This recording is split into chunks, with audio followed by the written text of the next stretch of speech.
Good morning, folks. Welcome to the second part of The Company is Not Your Family. And if it is, go look for therapy.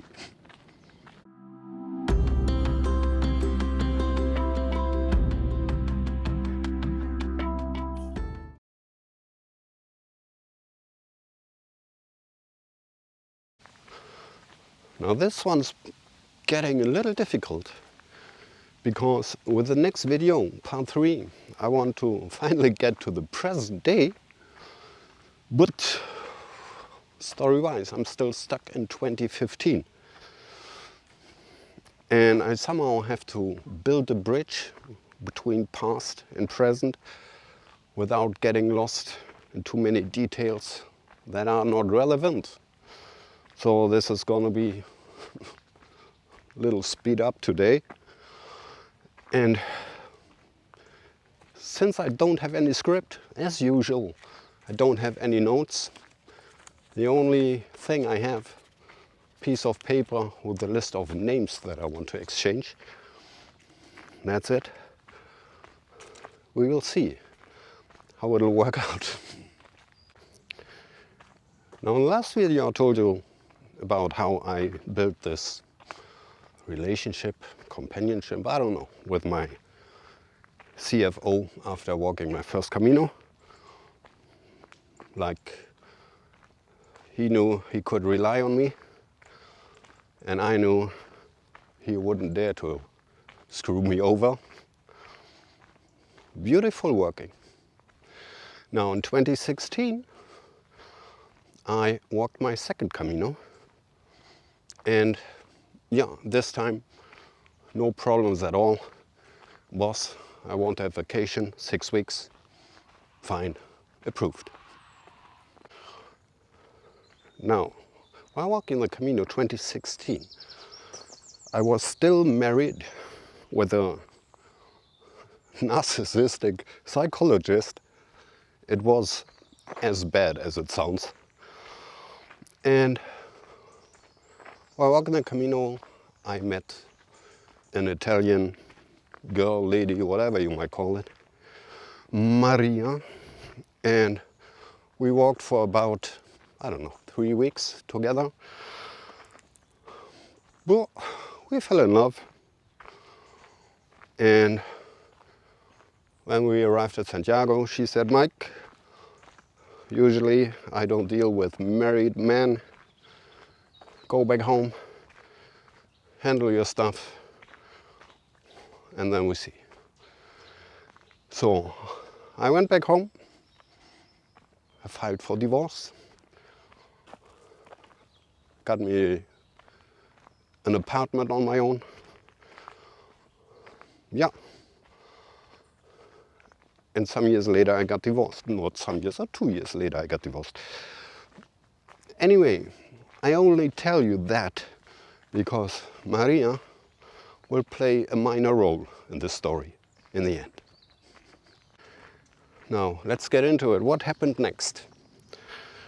Susan, the girl from the invoicing department, was, let's say, hijacked by us, headhunted out of her position into our team.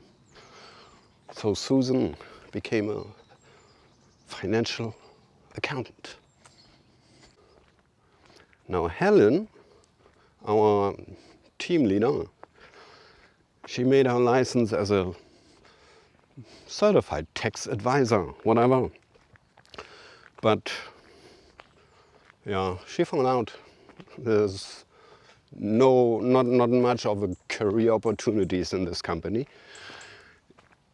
And so she quit. And the girl that replaced her was Betty. Now the next month, we tried to hire some new staff,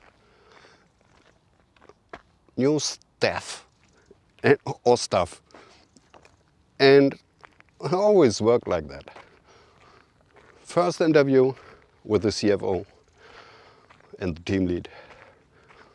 Second interview, contract 1 or 2 months of work, termination. So one day I was talking to my CFO, Geoff, and he said, you know what, Mike, recruiting is difficult.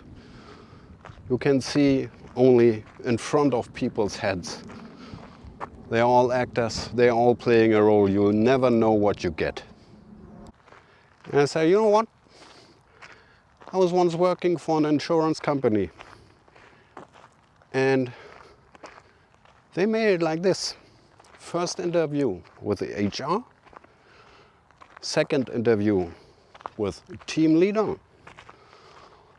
And once they both agree, third interview with the team. Informal, no team leaders with it, just in a private environment. And when we could imagine to go for a beer after work with this person, then they get a contract. He said, okay, let's try that. Do you want to be part of the first or second interview? Say, yeah, of course. Let's give it a try. And let me tell you one thing. First 2 or 3 times, we failed. We failed hard. But was not our mistake. We would have failed anyways. Now, jump to 2019. Don't quote me on anything. Team consists of Geoff, CFO, team leader, Betty, me, Mike, Susan, accountant, Yvette, accountant, of course Priscilla, she just returned from a 2-year maternity leave, Julia, whereas Julia doesn't play a major role, she's more a bystander, and Nadia from controlling. Now very briefly, because it doesn't matter for my own story, but Susan resigned from her job because of bullying caused by her female colleagues.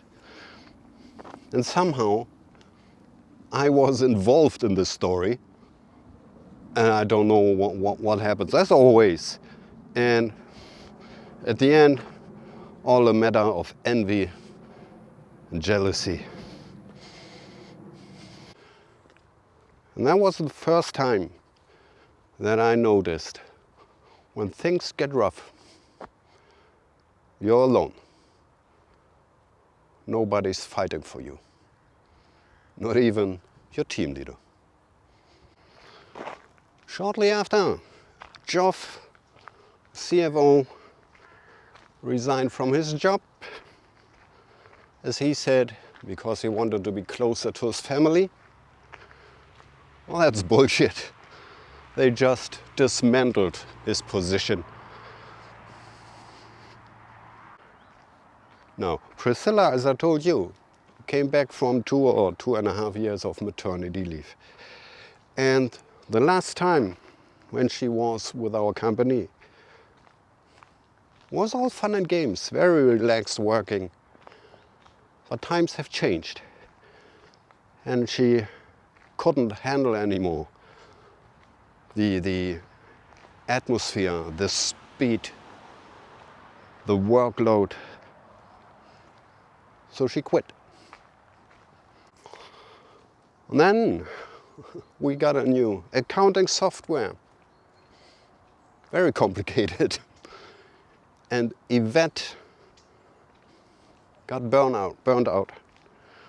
Not only business-wise, she had also some private issues.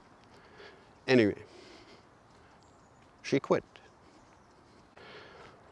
Meanwhile, we recruited a new guy, Steve. Nice guy. calm, relaxed, kind of funny. I like. Now, in this current constellation, since Geoff was no longer with us, was Betty, team lead, was me, was Steve, and was Julia.